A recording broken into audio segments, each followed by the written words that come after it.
स्वागत छ यस विश्लेषणमा जहाँ हामी बालपालनको जटिल मनोविज्ञानलाई केलाउँदै बालबालिकाको व्यवहारलाई सही दिशामा कसरी डोर्याउने भन्ने बारेका प्रभावकारी तरिकाहरूको पर्दाफास गर्नेछौँ। आउनुहोस् सँगै यो चाखलाग्दो विषयमा गहिरिएर हेरौँ। धेरै कडा हुने कि धेरै नरम? जो कोही बालबालिका हुर्काइरहनु भएको छ भने यो एउटा यस्तो विश्वव्यापी दुविधा हो जसले पक्कै पनि सताउने गर्छ। बच्चाको चकचके बानी र उनीहरूको विकास क्रमलाई व्यवस्थापन गर्दा ठ्याक्कै कहाँनिर सीमा कोर्ने होला? यो साँच्चीकै एउटा ठूलो प्रश्न हो। यो सामग्रीमा हामी अभिभावकत्वको दुविधादेखि लिएर विभिन्न बालपालन शैलीहरू, तिनले पार्ने प्रभाव र सन्तुलित दृष्टिकोण कसरी अपनाउने भन्नेबारे चर्चा गर्नेछौँ। साथै केही एकदमै व्यावहारिक उपायहरू पनि हेर्नेछौँ। सुरुवात गरौँ अभिभावकत्वको मुख्य दुविधाबाट, बालपालनमा देखिने अतिवादहरूलाई कसरी व्यवस्थापन गर्ने भन्ने विषयबाट। दैनिक जीवनमा होमवर्क गराउने सङ्घर्षदेखि लिएर स्क्रिन टाइमको व्यवस्थापनसम्मका अनगिन्ती चुनौतीहरू आउँछन्। विकासात्मक मनोविज्ञानले यो दुविधालाई मुख्यतया दुईवटा पाटोबाट हेर्छ। एकातिर हामी बच्चाका आवश्यकताहरूप्रति कत्तिको न्यानो प्रतिक्रिया दिन्छौँ र अर्कोतिर हामी कस्ता नियम र अपेक्षाहरू लागू गर्छौँ। यो सन्तुलन मिलाउनु नै मुख्य कुरा हो। अब लागौँ डायना बाउमरेनको चर्चित ढाँचातर्फ, जसले बालपालनका 4 मुख्य शैलीहरूलाई प्रष्ट पारेको छ। पहिलो शैली हो अथोरिटेरियन अर्थात् अधिनायकवादी शैली। सुन्दै अलि कडा लाग्छ नि, होइन? यो दृष्टिकोणले डर र कठोर नियम मार्फत बच्चाको व्यवहार नियन्त्रण गर्ने प्रयास गर्छ। यहाँ नियमहरू ढुङ्गाको अक्षर जस्तै हुन्छन्, जहाँ दोहोरो संवादको गुन्जायस एकदमै कम हुन्छ। गल्ती गर्दा कडा सजाय दिने कुरामा नै यसको जोड हुन्छ। यसको ठ्याक्कै उल्टो हुन्छ पर्मिसिभ अर्थात् एकदमै लचिलो शैली। यो शैलीमा माया र न्यानोपन त भरपूर हुन्छ, तर स्पष्ट सीमा र अपेक्षाहरूको भने गम्भीर अभाव हुन्छ। अत्याधिक मायालु त हुन्छ, तर बालबालिकालाई आत्मअनुशासन सिक्न चाहिने एउटा बलियो संरचना यसले दिन सक्दैन। तेस्रोमा आउँछ नेग्लेक्टफुल अर्थात् बेवास्ता गर्ने शैली। यो चाहिँ बच्चाको जीवनमा खासै संलग्न नहुने शैली हो, जहाँ न त कुनै नियमको माग हुन्छ न त भावनात्मक साथ नै। यसले बालबालिकालाई बिना कुनै व्यावहारिक दिशानिर्देश वा समर्थन यत्तिकै छोडिदिन्छ। यो खुला छोडिदिने प्रवृत्तिको एकदमै चरम रूप हो। र चौथो हो अथोरिटेटिभ वा आधिकारिक शैली, जसलाई हामी सकारात्मक शैली पनि भन्न सक्छौँ। यो चाहिँ एकैसाथ दयालु र दृढ दुवै हुन्छ। यसको सबैभन्दा राम्रो पक्ष भनेको यसले बालबालिकाको भावनात्मक आवश्यकताहरूको पूर्ण सम्मान गर्छ, तर साथसाथै सकारात्मक व्यवहारको माग गर्दै खुला संवादलाई पनि जोड दिन्छ। यो एउटा गजबको सन्तुलन हो। अब हेरौँ यी शैलीहरूले बालबालिकाको व्यवहार र समग्र विकासमा वास्तवमा कस्तो असर पार्छन् त। विभिन्न परिवेशहरूमा गरिएका विस्तृत अध्ययनहरूको नतिजा एकदमै स्पष्ट छ।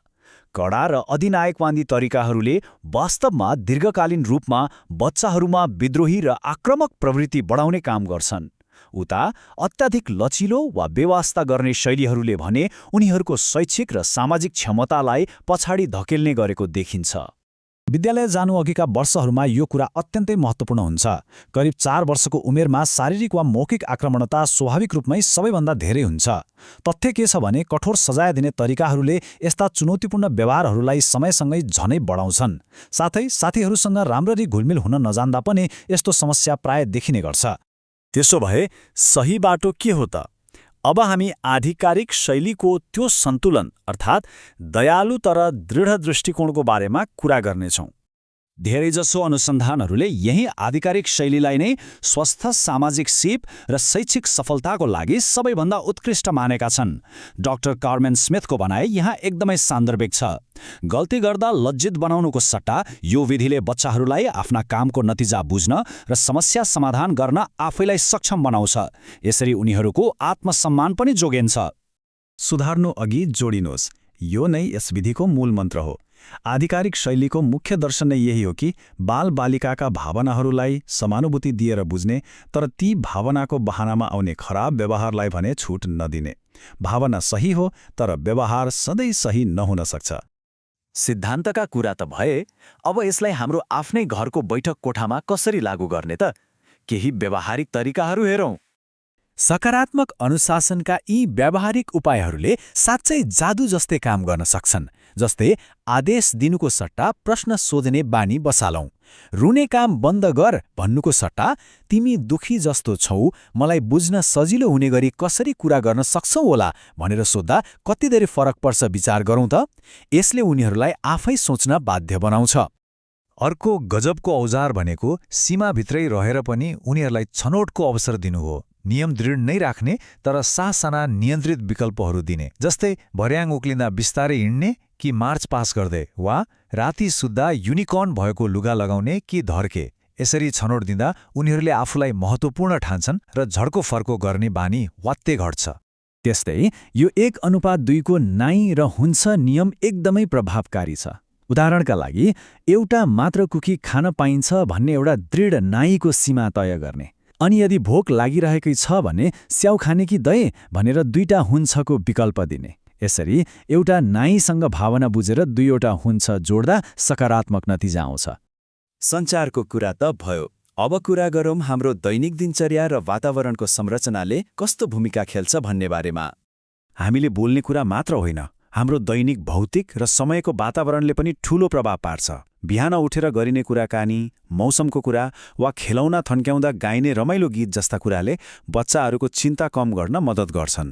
यस्ता अनुमान गर्न सकिने दिनचर्याहरूले प्राकृतिक रूपमै उनीहरूलाई समय व्यवस्थापन जस्ता आधारभूत सिपहरू सिकाइरहेका हुन्छन्। र एउटा महत्त्वपूर्ण यथार्थ के हो भने हरेक क्षण पूर्ण हुन कोही पनि सक्दैन। गल्तीहरू त पक्कै हुन्छन्, तर एउटा आधिकारिक र सकारात्मक ढाँचाभित्र रहेर हेर्दा यी ससाना गल्ती र बाधाहरू पनि सम्पूर्ण परिवारको लागि सँगै सिक्ने र अघि बढ्ने एउटा बहुमूल्य अवसर बन्न पुग्छन्। अन्त्यमा एउटा प्रश्न विचार गरौँ। स्पष्ट अपेक्षाहरूसँगै समानुभूतिपूर्ण सम्बन्ध जोड्दा बालबालिकाको व्यवहारलाई डोर्याउने यो काम कसरी एउटा व्यवस्थित र रमाइलो यात्रा बन्न सक्छ? यसरी दयालु र दृढ सीमाहरू अपनाउँदा आगामी दिनमा आउने व्यावहारिक चुनौतीहरूलाई पक्कै पनि नयाँ र सकारात्मक रूप दिन सकिन्छ। यो विषय आफैमा थप अभ्यास गर्दै जान प्रेरित गर्ने खालको छ, होइन त?